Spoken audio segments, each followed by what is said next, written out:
उत्तर प्रदेश के छोटे से गांव बिजनौरपुर की गलियों में सर्दियों की हल्की ठंड उतरने लगी थी। गली के आखिरी सिरे पर एक मिट्टी का घर था। टूटी हुई छत, दीवारों पर दरारें, पर अंदर की हवा में अपनापन घुला था। वहीं रहते थे रामू, उसकी पत्नी गायत्री और उनके 2 बच्चे, बेटा चिंटू 8 साल और बेटी गुड़िया 6 साल। दिवाली में अभी 5 दिन बाकी थे और पूरे गांव में रौनक शुरू हो चुकी थी। कहीं रंगोली बन रही थी, कहीं बच्चे फुलझड़ियां मांग रहे थे।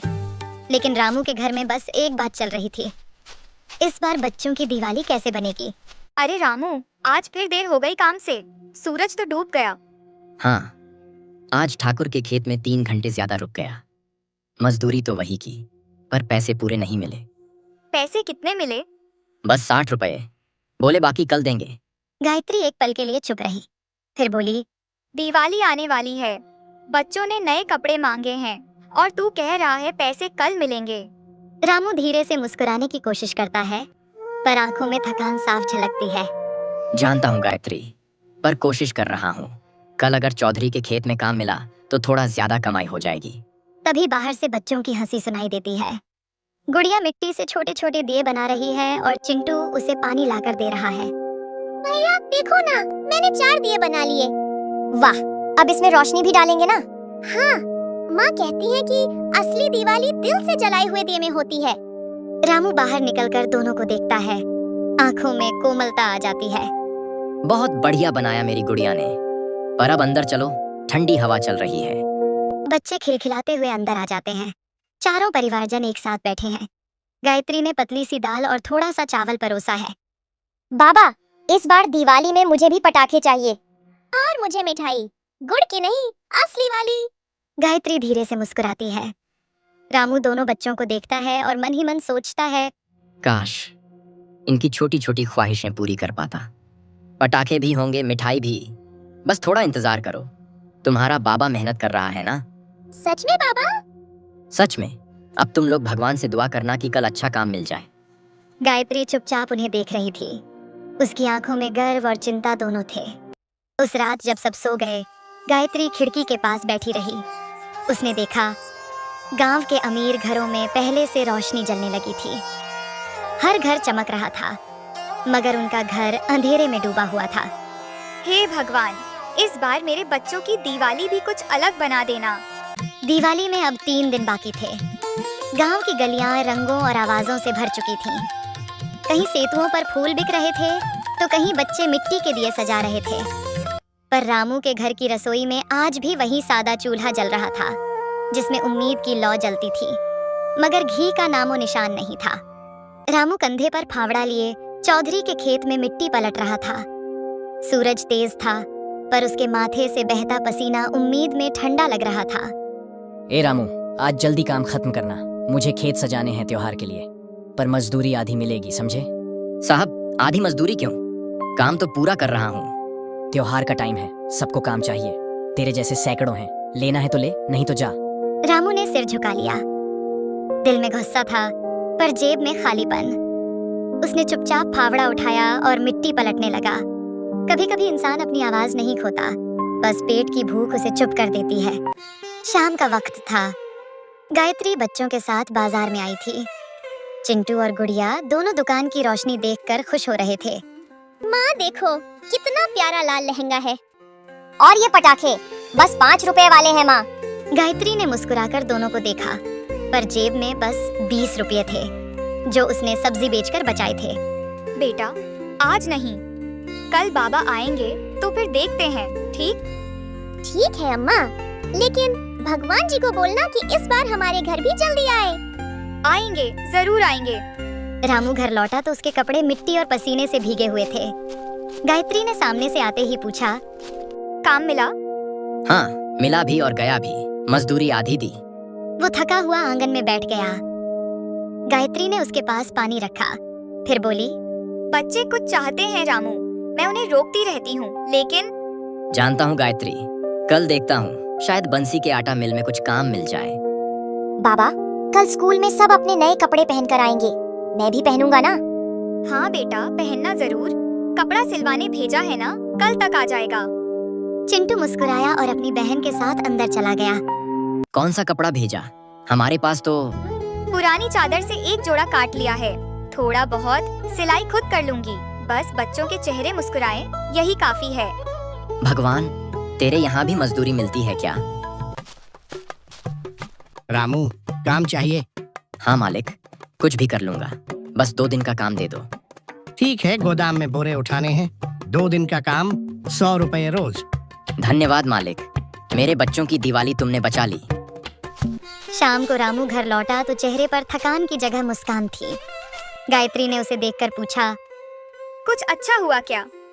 हाँ, 2 दिन का काम मिल गया। अब देखना, इस बार हमारे घर में भी उजाला होगा। गुड़िया और चिंटू दौड़कर बाहर आए।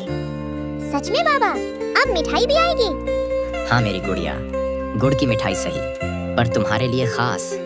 बच्चे खुशी से उछल पड़े। अब बस भगवान से यही मांगना कि ये 2 दिन अच्छे कट जाए। दिवाली आने में बस एक ही दिन बाकी था। पूरा गांव रंगों और दियों से चमक रहा था। हर घर में मिठाइयाँ बन रही थीं, बच्चे पटाखे जला रहे थे। लेकिन रामू का घर अभी भी साधारण था। बस एक कोने में गायत्री ने मिट्टी के दिए सुखाने रखे थे ताकि कल वो जल सके। रामू गोदाम में बोरे उठा रहा है।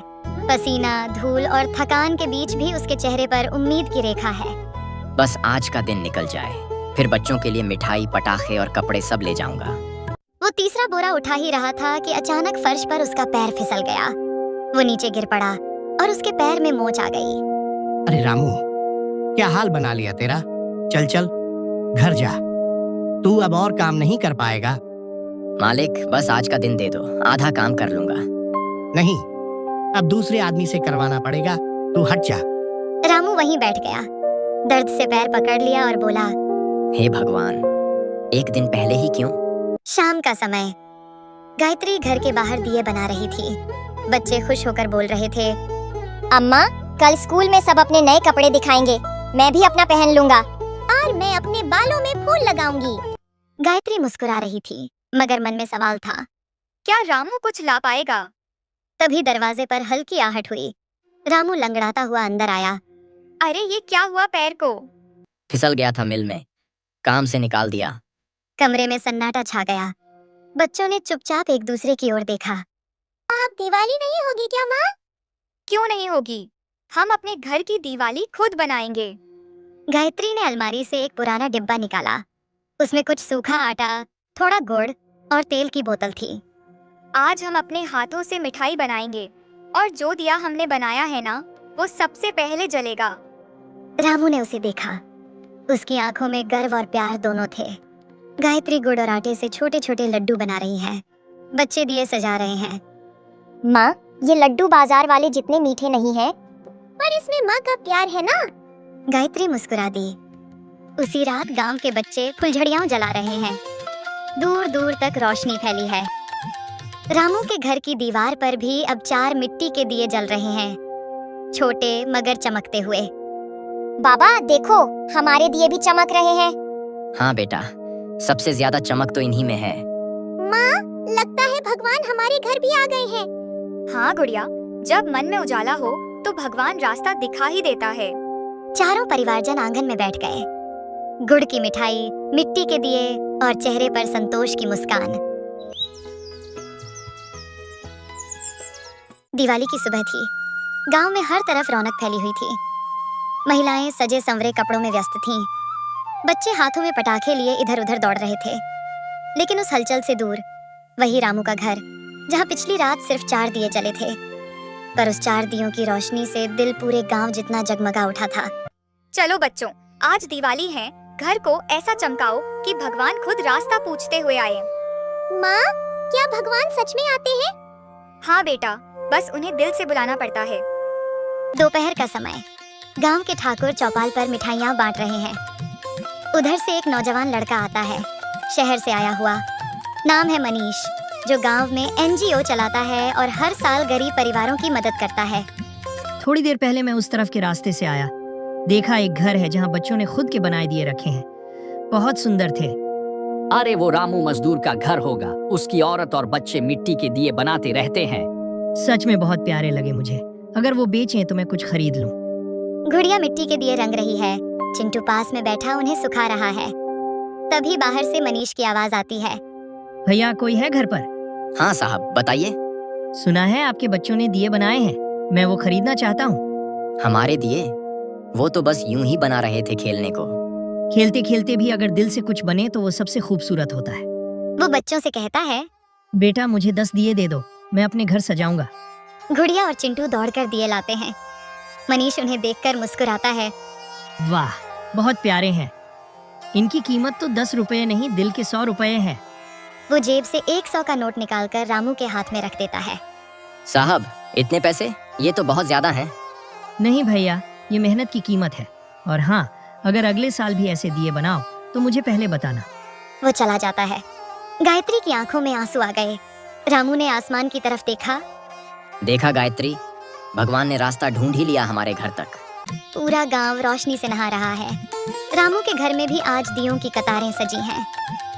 गायत्री ने छोटे से आंगन में रंगोली बनाई है। बच्चों ने घर के बाहर दिए रखे हैं। रामू हाथ में पहला दिया लेकर खड़ा है। ये पहला दिया उस उम्मीद के नाम जिसे हमने अंधेरे में भी बुझने नहीं दिया। वो दिया जलाता है। गुड़िया ताली बजाती है। देखो माँ, हमारे दिए भी दूसरों से ज्यादा चमक रहे हैं। चिंटू हंसते हुए बोला। अब तो हर साल हम अपने दिए बेचेंगे। हाँ बेटा, अब हमारी दिवाली कभी बुझने वाली नहीं।